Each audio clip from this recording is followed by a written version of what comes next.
Uruguay realizing a bill that would house arrest to those prosecuted for crimes against humanity.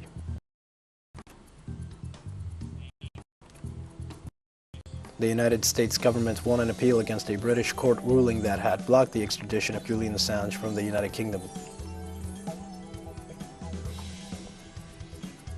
World Health Organization warned on Friday about wealthy nations hoarding COVID-19 vaccines as new Omicron variant spreads worldwide.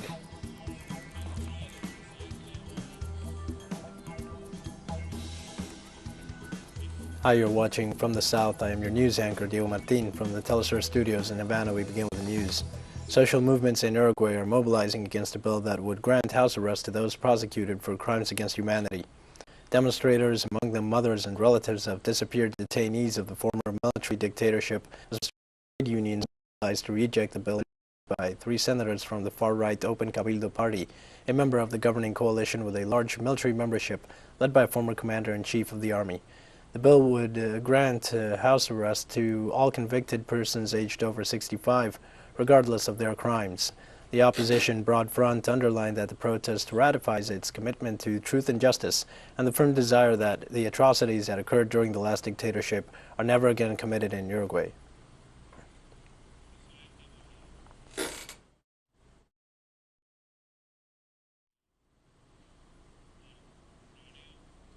This Thursday, Argentina sees the swearing in of the 24 senators elected in the midterm elections of November 14th. The 24 senators and 127 members of parliament elected in November will formally assume their responsibilities on Friday. The new lawmakers have already distributed their benches in compliance with the established legal framework and elected the new board of directors, which ratified Sergio Massa for the Front for All as president of the chamber.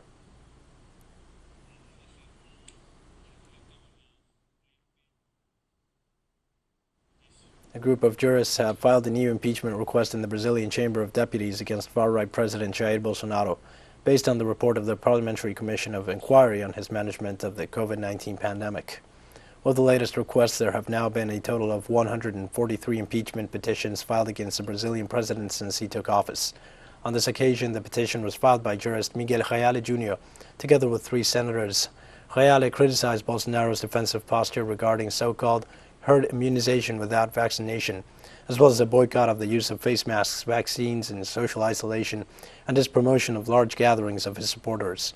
He further commented that these actions by Bolsonaro endangered the lives and health of an undetermined number of people, stressing that the president did nothing more than conspire against the very law he had enacted, which established a plan to combat the pandemic.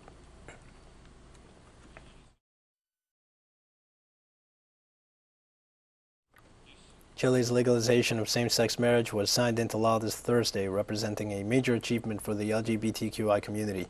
The bill was approved by Congress 2 days ago and will also allow married same-sex couples to adopt children. Chilean President Sebastián Piñera signed the law on Thursday, which has been fiercely opposed by the far-right candidate in the December 19th presidential runoff, José Antonio Cast. In Latin America, same-sex couples could until now only get married in Costa Rica, Ecuador, Colombia, Brazil, Uruguay, and Argentina, as well as in 18 of Mexico's 32 states. Chile legalized same-sex civil unions in 2015, and the LGBTQI community has been awaiting the passage of the marriage bill since then President Michelle Bachelet sent it to Congress in 2017.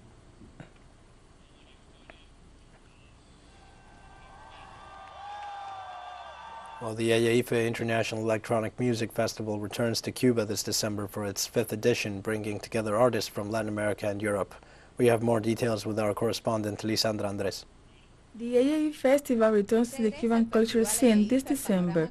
More than 17 artist projects from Mexico, Spain, and the United Kingdom and Cuba will participate from December the 9th to December the 12th in the 5th edition of the event, which will be held in an online format. Social media gives you the chance to reach a wider audience, and that is the good experience that the pandemic has brought us, which has allowed us to open up a little more on the path to reach a significant audience, even international. Explained by its organizers, since its creation, the AEF encourages the artists who participate to investigate and deepen their knowledge of the rhythm roots of the Cuban music, a proposal that seeks to make the festival an international reference for electronic fusion where young creators of this genre in Cuba can showcase their work. The festival has, of course, its primary objective, which is to explore the roots, to recover a little bit of the rhythms of Cuban music that are inevitably falling into oblivion. But when you combine them with electronic music, you bring them closer to new generations, and therefore you give a second life to those rhythms. This year's edition presents a lineup with a renewed representative of the Cuban music, and also gives visibility to women in the electronic music genre. Musical performances and workshops with important artists will merge as part of this gathering. We're more. We're reinventing ourselves. We have merged with dance, with musicians, with other artists, with DJs. Many artistic expressions have been introduced within the festival. And that is the idea. Everything is about Cuba, from the roots to the most contemporary. For 5 years, AEF has been working to place Cuba in the world circuit of electronic music and to bring the younger generations closer to the cultural roots of the country, with its distinctive seal of fusion between different rhythms. A festival, as its organizers assure, created in Cuba and designed for the world. Lisandra Andrés, TeleSUR, La Habana, Cuba. We'll be right back after this very short break. Don't go away.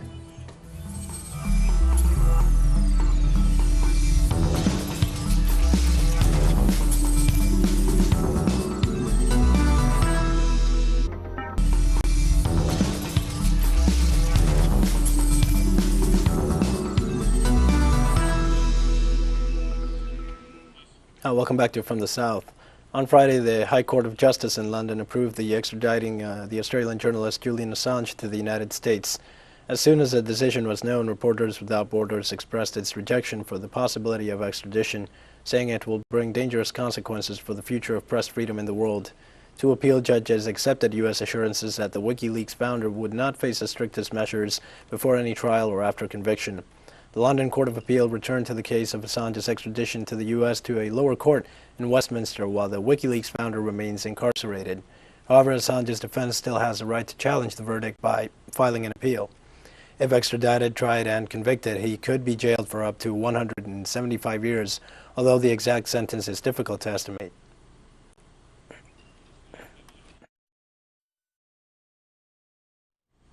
The European Union and France granted financing of 5.6 million euros to Cuba to reinforce the diagnosis, surveillance, and investigation of infectious diseases on the island. The French ambassador to Cuba, Patrice Paoli, said the funding will allow to strengthen the laboratory capacity of parasitology, virology, bacteriology, and ecology, in addition to creating a state-of-the-art laboratory for the diagnosis and research of infectious diseases. The diplomat explained that the coronavirus pandemic put the Franco-Cuban cooperation to the test, having to relocate resources for 66 respirators, 100,000 personal protective equipment, and 1 million diagnostic tests, among others. The representative of the European Union delegation in Cuba, Andrea Rossi, stated that the epidemiological surveillance system can be a pioneer and a reference in the region.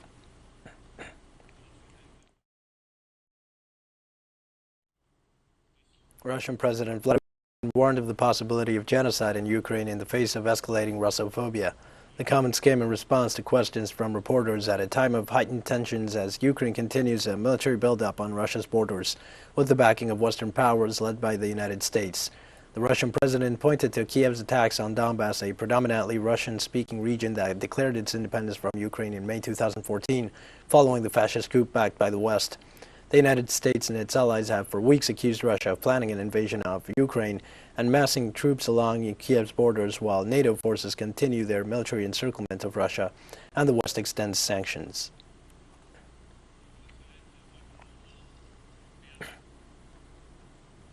The United States is seeing a new rise in workers' power. In the latest example, workers at 2 Starbucks cafes in Buffalo, New York, won a decisive majority in voting to establish a union. Employees hugged and cried tears of joy at the union office as the ballots for the first job to unionize surpassed the threshold. The outcome was also cheered on by 2 of the most prominent U.S. progressive politicians. Senator Bernie Sanders and Alexandria Ocasio-Cortez, who congratulated the workers for persevering through a difficult campaign.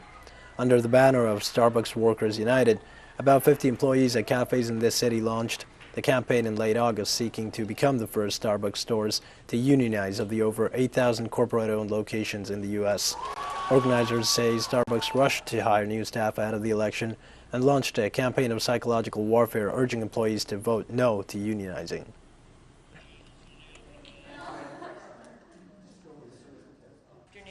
But we are incredibly excited to announce that we've won the first unionized Starbucks in U.S. history. It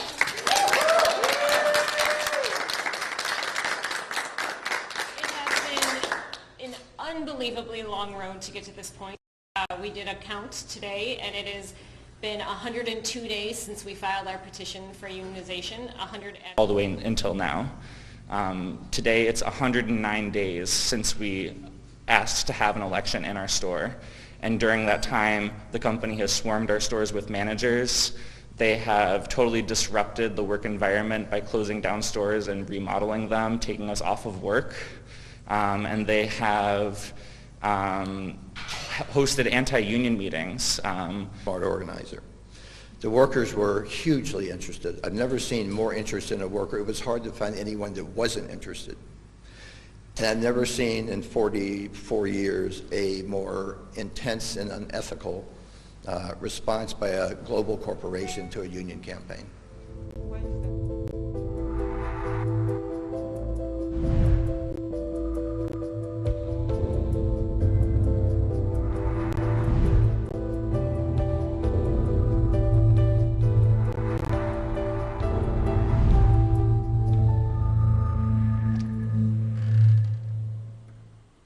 The European Medicines Agency announced on Thursday the safety and effectiveness of issuing booster doses of COVID-19 vaccines as soon as 3 months after the initial course, down from previous guidance of 6 months.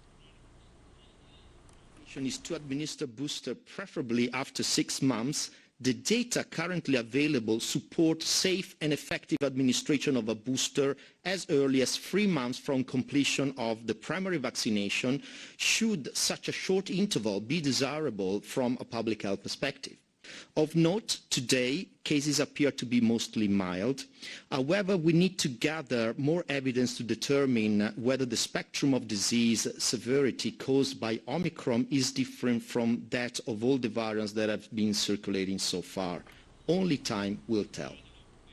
The Immunization and Vaccines Development Program Coordinator for the World Health Organization Regional Office for Africa explained that emerging hospital data from South Africa suggests that Omicron may cause less severe disease. So encouragingly, emerging data from South Africa suggests that Omicron may cause less severe disease.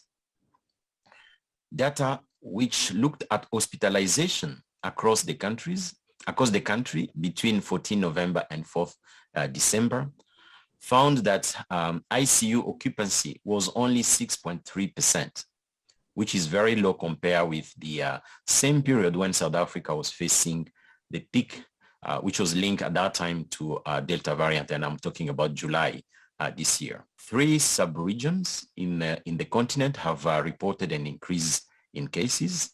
This is 2 more compared with the previous week. The Southern Africa region has recorded the highest increase, with a weekly case rise of 140%, mainly due to an upsurge in South Africa. We have more stories coming up after this final short break. Stay with us.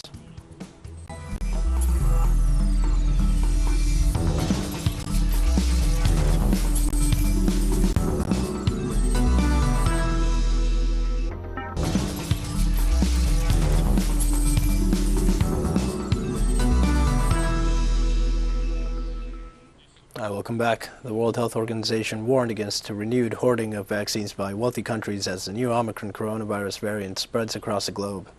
Although the number of doses being delivered to lower-income countries through the COVAX vaccine sharing program has increased in recent months, there is a good chance that richer countries will return to reducing the supply of jabs to ramp up their own booster programs. According to the Vaccine Alliance, Gavi, COVAX has shipped more than 600 million doses of vaccines to more than 100 countries or territories since February. A key problem for COVAX has been wealthy countries donating COVID-19 vaccines with a relatively short shelf life, while noting that wastage rates were also high in some wealthy countries.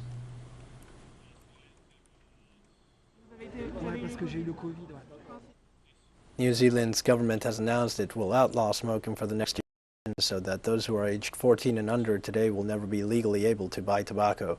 According to Associate Health Minister Ayesha Viral, the new legislation means the legal smoking age will increase every year to create a smoke-free generation of New Zealanders.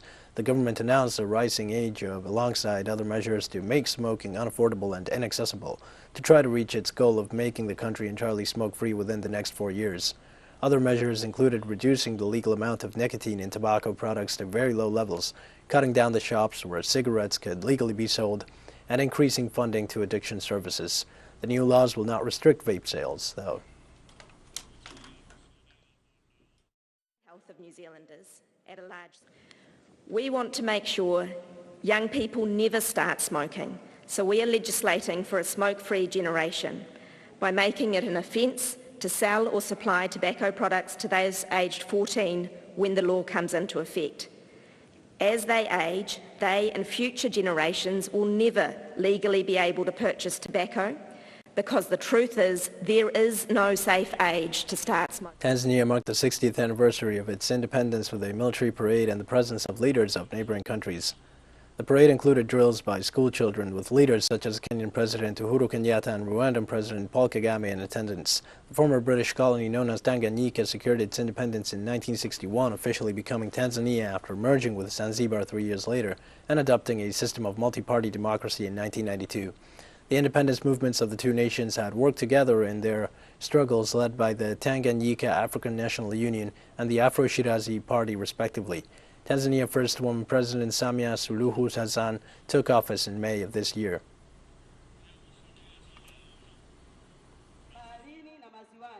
The return of these independence celebrations in this national stadium has really made me happy. We were used to these kind of celebrations, but they have been cancelled and postponed for a while. When the government decided to bring them back, it really made us happy, and that's why you saw a great turn of our citizens. But above all, what really made most people happy, including myself, is seeing that we have a strong and well-equipped military. Tanzania has really made a huge step growing both economically and industrially in the past 60 years, and this economic growth has resulted in an increase of local and foreign investors.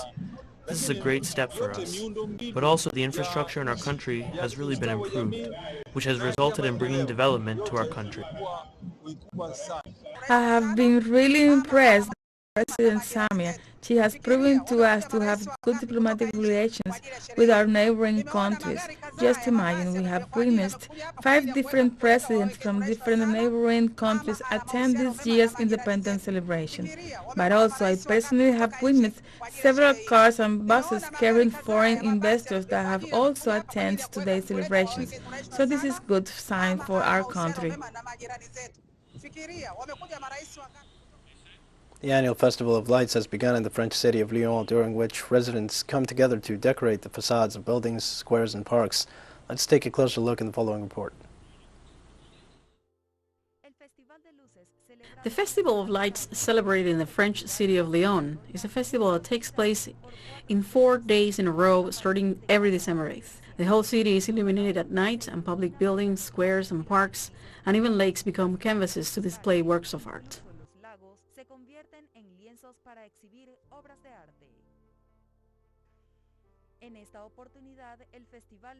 On this occasion, the festival will take place in 27 areas of Lyon, forming part of the backdrop of 31 light and sound shows that make visible the art exhibited by upcoming creators who make up 70% of the participants in this technological and cultural event, which has been held for more than 3 centuries.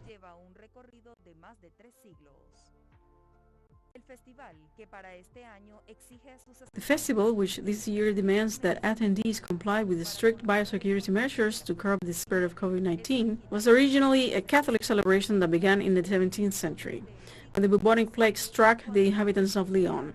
and Catholics chose to make promises to the Church of Fourvière, famous for receiving successive vows in the face of epidemics, vowing that they would pay homage every year if the disease disappeared. And that is how the festival began. Since then, a pilgrimage to Fourvière has taken place every December the 8th to fulfill the promise of the aldermen.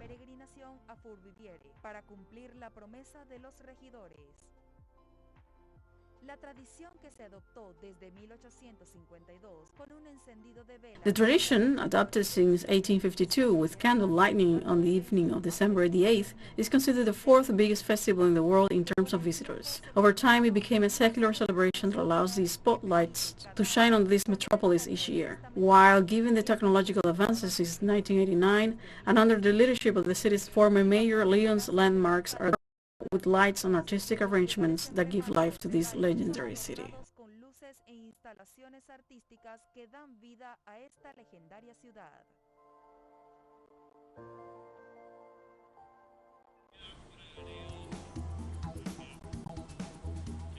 We've come to the end of this news brief. Remember, you can find these and many other stories on our website at TeleSUR English, and you can also follow us on social media for the latest news. We're on Facebook, Twitter, Instagram, and Telegram. For TeleSUR English, I'm Dio Martin. Thanks for watching.